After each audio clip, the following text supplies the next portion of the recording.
من الشيطان الرجيم.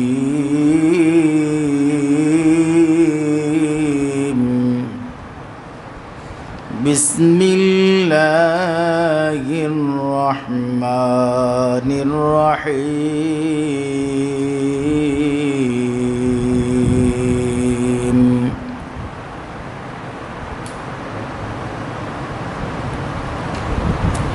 إن الله يأمر بالعدل والإحسان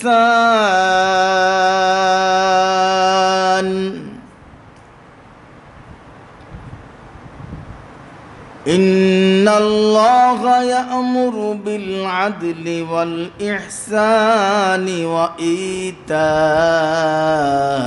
ذي القربى وينهى عن الفحشاء والمنكر والبغي يعظكم لعلكم تذكرون.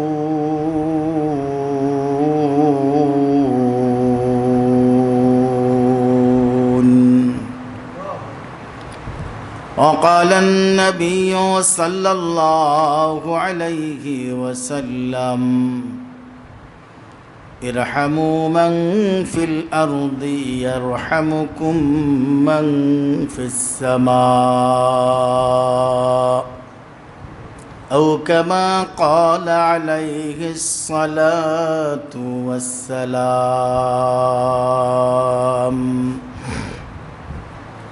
اللهم صل على محمد النبي الأمي وآله وسلم تسليما.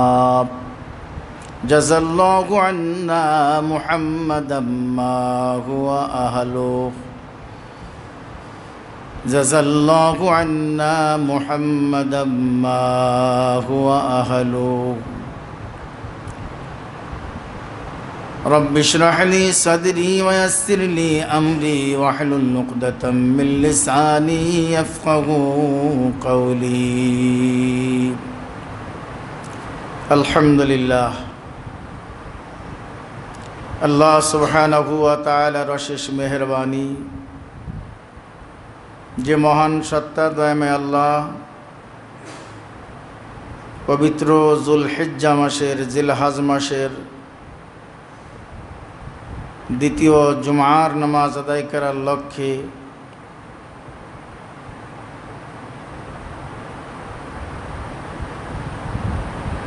আমাদেরকে তার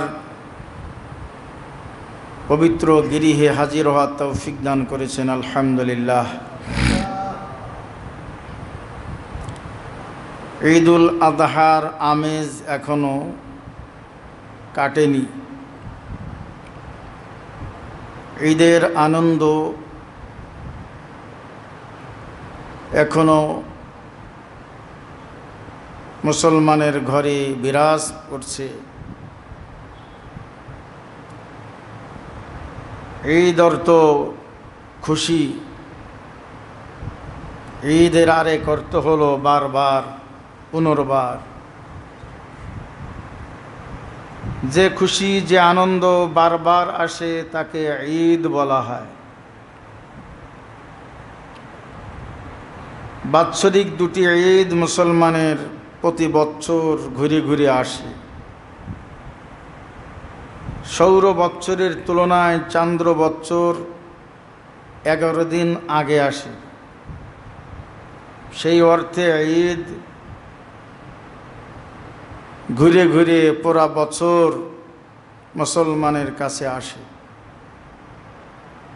কখনো আষাঢ় মাসে, কখনো শ্রাবণ মাসে, এইভাবে ঘুরে ঘুরে শীতকালে, গ্রীষ্মকালে, যেমন রমজান ঘুরে ঘুরে আসে, ঈদুল ফিতর ঘুরে ঘুরে আসে, ঈদুল আজহাও এইভাবে আবর্তিত হয়। আল্লাহ পাক রব্বুল ইজ্জাত আমাদের পরে দয়া করেছেন, মেহেরবানি করেছেন। যদি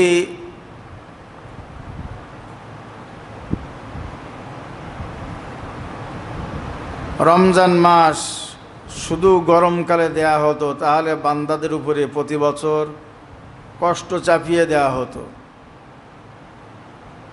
আল্লাহ পাক রব্বুল আলামিন সেটি না করে 12 মাসের 12 রকমের আবহাওয়ায় রমজান মাসকে আল্লাহ তাআলা আবর্তিত করেন। এটা মালিক রব্বুল আলামিনের অশেষ কুদরত মেহেরবানি। আবার যদি শুধু রমজান মাস শীতকালে হতো তাহলে পরীক্ষা হতো না। শীতকালে দিন ছোট, আর আষাঢ় শ্রাবণ মাসে দিন বড়। আল্লাহ পাক রব্বুল আলামিন সকল ঋতুতে সকল মাসে নামাজও আবর্তিত করেন, রোজাও আবর্তিত করেন, যাকাতও আবর্তিত করেন। এটা রব্বুল আলামিনের বিশেষ কুদরতের কারিশমা। কোনো বছর টাকা পয়সা বেশি থাকে, কোনো বছর টাকা পয়সা কম থাকে। আল্লাহ তাআলার রাস্তায় ব্যয় করা কখনো সহজ হয়, কখনো কঠিন হয়ে যায়। এগুলো সবই রব্বুল আলামিনের পক্ষ থেকে পরীক্ষা। বান্দার উপরে আল্লাহ পাক রব্বুল আলামিন এইভাবে পরীক্ষা চাপিয়ে দেন। কখনো ইবাদত করতে মজা লাগে, কখনো ইবাদত করতে মজা লাগে না। এটাও আল্লাহ তাআলার পক্ষ থেকে কুদরতি পরীক্ষা। মজাও আল্লাহ তাআলাই অন্তরে ঢেলে দেন, আবার মজা আল্লাহ তাআলাই অন্তর থেকে ছিনিয়ে নেন। দেখবেন কখনো নামাজ পড়তে খুব ভালো লাগে, মনে হয় যেন আগে আগে একটু মসজিদে যায়। আবার কখনো কখনো মন শুকিয়ে যায়, সেই আগ্রহ, উদ্দীপনা, জজবা, মজা অন্তরে বিরাজ করে না, থাকে না। কেন থাকে না? এটা রব্বুল আলামিনের পক্ষ থেকে পরীক্ষা। মজা আল্লাহ তাআলাই দান করেন, মজা আল্লাহ তাআলাই অন্তর থেকে ছিনিয়ে নেন। এটা রব্বুল আলামিনের পক্ষ থেকে পরীক্ষা। কখনো সচ্ছলতা দেন, কখনো অসচ্ছলতা দেন। টাকা পয়সা কখনো দান করেন, কখনো টাকা পয়সা দেন না। কখনো ব্যবসায়িক প্রতিষ্ঠানে লাভ অনেক বেশি হয়, কখনো লাভ বেশি হয় না। কোনো দিন কাস্টমার, ক্রেতা বেশি আসে, কখনো কম আসে। বলেন এই কাস্টমার কার হাতে? সবাই বলেন, জোরে বলেন না। আল্লাহ তাআলার হাতে। কাস্টমার আমরা আনতে পারি না, কাস্টমার আল্লাহ তাআলাই পাঠান। এটা মালিকের পক্ষ থেকে পরীক্ষা।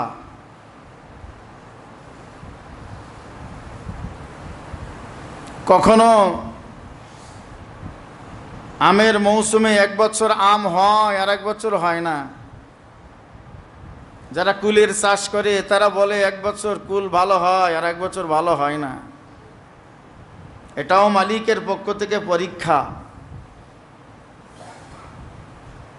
যখন আল্লাহ তাআলার পক্ষ থেকে সুখের নিয়ামত আসে তখন বান্দা বলবে আলহামদুলিল্লাহ, আর যখন নিয়ামত আসবে না তখন বান্দা সবর করবে, ধৈর্য ধারণ করবে। এই দুটোটাই পরীক্ষা। ইবাদত করতে কখনো আগ্রহ থাকে, খুব মজা লাগে, নামাজ মজা লাগে, জিকির মজা লাগে, তেলাওয়াত মজা লাগে। কখনো কখনো মনে হয় যে আজকে তাহাজ্জুদ পড়ি। তাহাজ্জুদও মজাদার হয়ে যায়। কখনো কখনো শুধু তাহাজ্জুদ নয়, ফরজ নামাজও মানুষের কাছে অনীহার পাত্র হয়ে যায়। এই যে কখনো নফল আমল করতে ভালো লাগে, কখনো ফরজ আমল করতেও ভালো লাগে না। কেন? এটা রব্বুল আলামিনের পক্ষ থেকে পরীক্ষা।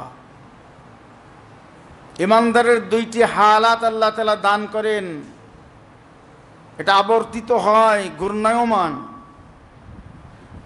একটা হালাত হলো মজার হালাত, আর একটা হালাত হলো মজাহীন হালাত। মজার হালাতকে বলা হয় হালাতে বস্ত, এটা জোয়ারের হালাত। কখনো কখনো এই হালাত আল্লাহ তাআলা পাল্টে দেন, তখন মজা থাকে না, আগ্রহ থাকে না। এই হালাতের নাম হলো হালাতে কবজ। হালাতে বস্ত যখন হয় তখন সব কিছু ভালো লাগে, নামাজ পড়তেও ভালো লাগে, রোজা রাখতেও ভালো লাগে, দান করতেও ভালো লাগে, মানুষের সাথে ভালো ব্যবহার করতে ভালো লাগে, ক্ষমা করতে ভালো লাগে, সব ভালো লাগে। কখনো কখনো এই মজা, এই ভালো লাগাটা আল্লাহ তাআলা অন্তর থেকে কেড়ে নেন। কেড়ে যখন নেন তখন বুঝতে হবে এখন আমার উপরে মালিকের পক্ষ থেকে পরীক্ষা চাপিয়ে দেওয়া হয়েছে। আমি কি মজার গোলাম, আমি কি মজার দাস, না আমি আল্লাহ তাআলার গোলাম, আল্লাহ তাআলার দাস?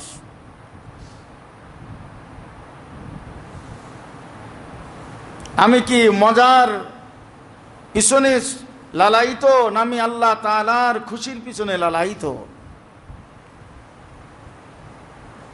যখন ভালো লাগে না তখন আরো বেশি আগ্রহ ভরে, আরো বেশি উদ্দীপনা নিয়ে আল্লাহ তাআলাকে খুশি করার জন্য নিজেকে পেশ করা। ওটা হলো পরীক্ষার জামানা। কিসের জামানা বলেন? পরীক্ষার জামানা। আরে পরীক্ষা চলছে, আমি পরীক্ষার হলে নেই, বলেন এই ছাত্র তো ভালো সার্টিফিকেট পাবে? চলছে পরীক্ষা, আমি পরীক্ষার হলে নেই। কখনো সুখ পরীক্ষা হিসেবে আসে, কখনো দুঃখ পরীক্ষা হিসেবে আসে। কখনো ব্যবসায় খুব লাভ হয়, খুব আনন্দ লাগে, ফুর্তি লাগে, কাস্টমার আসে, আনন্দ লাগে, ফুর্তি লাগে। যখন কাস্টমার আসে না খুব মনটা বেজার হয়ে যায়। এই জন্য রাসূলুল্লাহ সাল্লাল্লাহু আলাইহি ওয়াসাল্লাম বলেন, আত-তাজিরুস সাদুকুল আমিন মা'আন নাবিয়্যিনা ওয়াস-সিদ্দিকিনা ওয়াশ-শুহাদা। যারা সততার সাথে নির্ভেজাল আমানতদারির সঙ্গে ব্যবসা করে তাদের হাসর হবে নবীগণের সঙ্গে, সিদ্দিকীদের সঙ্গে, তাদের হাসর হবে শহীদদের সঙ্গে। কারণ ব্যবসায়ীরা বড় ধৈর্যশীল, সারাদিন তারা আল্লাহ তাআলার উপরে তাওয়াক্কুল করে বসে থাকে। কারণ কাস্টমার তো আর ঘুষ দিয়ে আনা যায় না, কাস্টমার তো আসবে নিজের আগ্রহে। এ আগ্রহ দেন তো আল্লাহ তাআলা। কোন দোকানে যাবে এটা মালিক তার অন্তরে দিয়ে দেন। এই জন্য রাসূলুল্লাহ সাল্লাল্লাহু আলাইহি ওয়াসাল্লাম বলেন, আজাবুল লিল মুমিনি ইযা আসাবাতুহু খায়রুন হামিদাল্লাহ ওয়া শাকার ওয়া ইযা আসাবাতুহু মুসিবাতুন হামিদাল্লাহ ওয়া সাবার। মুমিনের জন্য আশ্চর্যজনক সিফাত হলো এটা। মুমিনের জন্য বড় অভিভূত হওয়ার অবস্থা হলো এটা।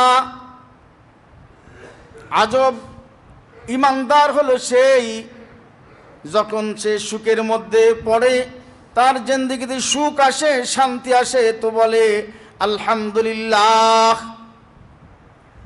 এবং শুকর আদায় করে। আল্লাহ তাআলার দেওয়া নিয়ামত পেয়ে আলহামদুলিল্লাহ বলে, শুকর আদায় করে। আল্লাহ তাআলা এই নিয়ামতকে যে জন্য দিয়েছেন সেই জন্য এই নিয়ামতকে ব্যয় করতে থাকে। আবার যখন নিয়ামত ছিনিয়ে না হয়, তার দিলের হালাত যখন পাল্টে যায়, তখনও বলে আলহামদুলিল্লাহ। এবং সে ধৈর্য ধারণ করে, সবর করে।